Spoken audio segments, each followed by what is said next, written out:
Good morning all of you. Now in today's session we have to consider phase lock loop. A phase lock loop is a control system that generates an output signal whose phase is related to the phase of an input signal. The phase lock loop, that is we can call as PLL, is a closed loop system. Its application is to lock its output frequency and phase to the frequency and phase of the input signal. In the earlier days, PLL was used for the synchronous detection of radio signals. Nowadays, PLL is used in communication circuits in two different ways. First, for demodulation applications, and second, for tracking a carrier or synchronizing signal. The discrete phase lock loop was first used in 1930. However, even though there were many advantages of PLL known, the discrete PLL circuits were too costly.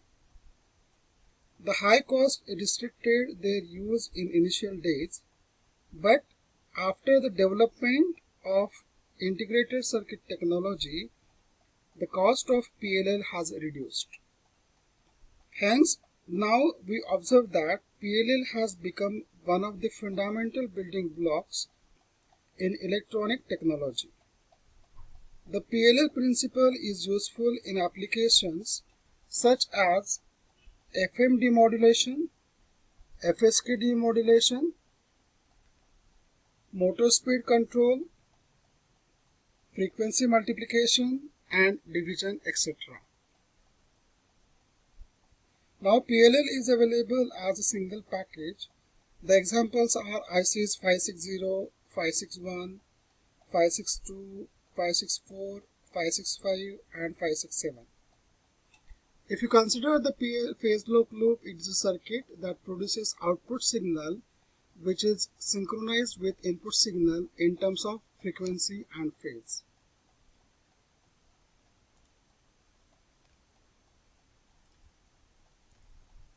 If you go to the block diagram for the PLL circuit is basically used for tracking a particular system.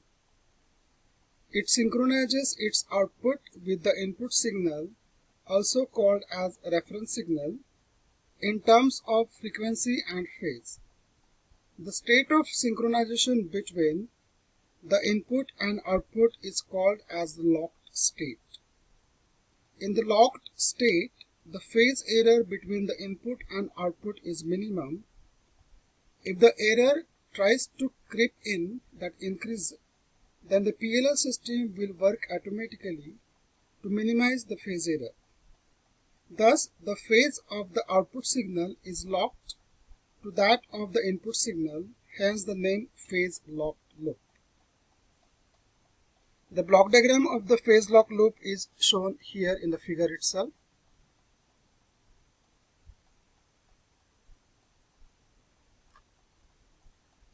As shown in the block diagram, the phase lock loop consists of a phase detector or phase comparator, this particular block, first block, then a low pass filter, error amplifier and voltage control oscillator.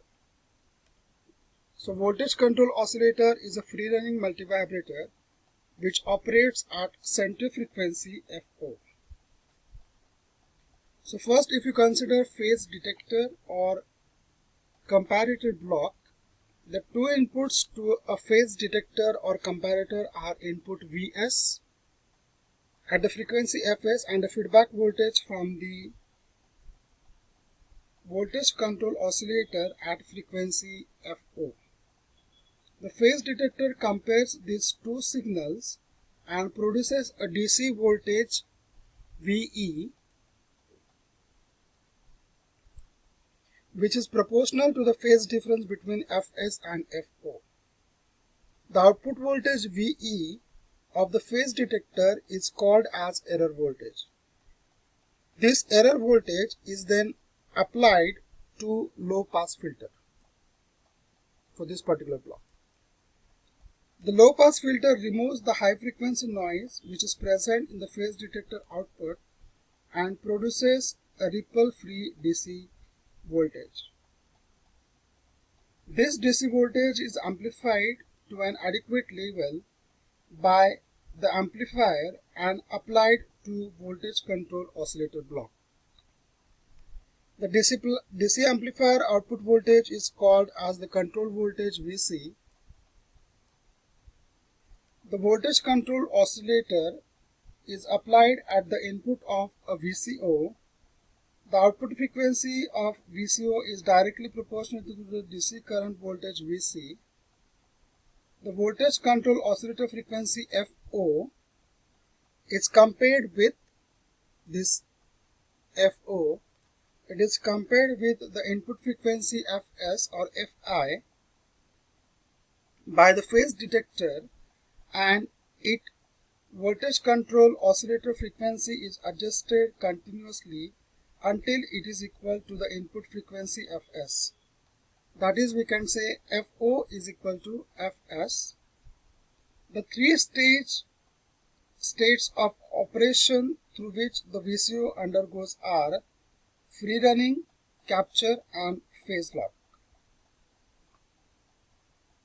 So phase detector, it can be analog or simple switch, or if you go for digital, we can call it as XOR. The input signal Vi with an input frequency Fi is passed through the phase detector block. A phase detector, basically a comparator which compares the two input frequency Fi with the feedback frequency Fo, which is output of VCO. The phase detector is a multiplier circuit that produces sum and difference frequency Fi plus Fo and Fi minus Fo at its output. The low pass filter, its high frequency component Fi plus Fo is removed by low pass filter, and difference frequency component Fi minus Fo is amplified by error amplifier, and this control signal Vc is applied to voltage control oscillator block. The signal Vc shifts the VCO frequency in direction to reduce the frequency difference between Fi and Fo. Once this operation starts, we say signal is in capture range. VCO continues to change in frequency till its output frequency is exactly same as input frequency. At this point, PLL circuit is said to be locked. Once it is locked, output frequency of VCO is exactly equal to Fi.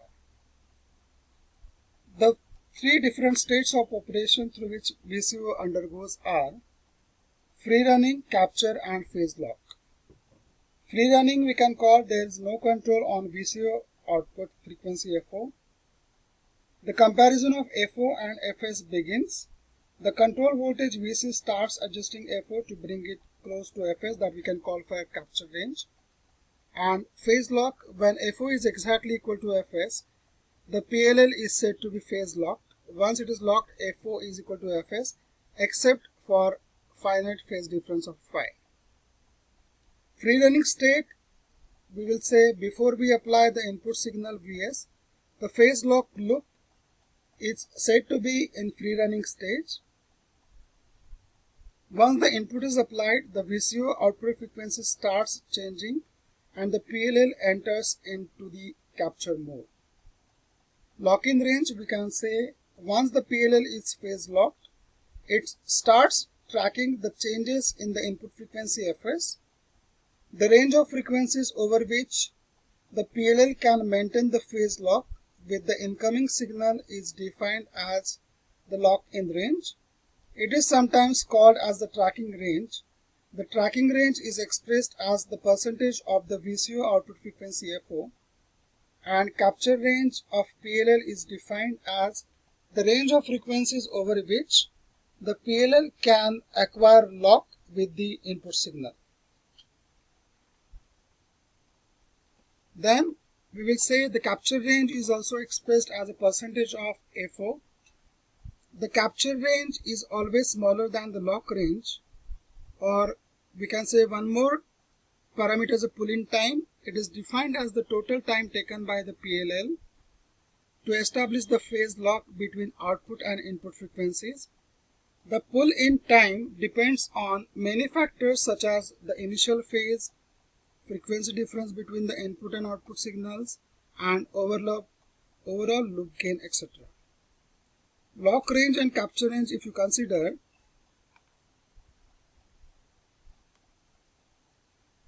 the lock range of a PLL is defined as the range of input frequencies above the center frequency over which the loop maintains a lock. It shows that the maintaining a lock, the phase error between the VCO output and the incoming signal must be maintained between 0 and pi. The lock range is always symmetrically located with respect to the center frequency of VCO. The capture range is defined as the range of input frequencies for which the initially unlocked loop will get locked on its input signal. The capture range is always less than the lock range. The capture range denotes a transient condition, hence it cannot be derived as easily as the lock range. The capture range also is symmetrically located above the center frequency of VCO. If you consider the transfer characteristics of the PLL, then if you observe this diagram, this indicates the transfer characteristics of the PLL. It is a graph of PLL output voltage VF, which is plotted on y-axis, versus the frequency of the input signal, that is Fi, which is plotted on the x-axis. The transfer characteristics indicates that the PLL exhibits the property of hysteresis like BH curve. The operation of a PLL for increasing the input frequencies can be explained with the help of this diagram. It shows that PLL does not respond to the increasing input frequency Fi till it reaches the frequency F1. Here we have the frequency of F1. This frequency is called as lower edge of the capture range. For the increasing input frequency above F1, the PLL gets locked to the input frequency.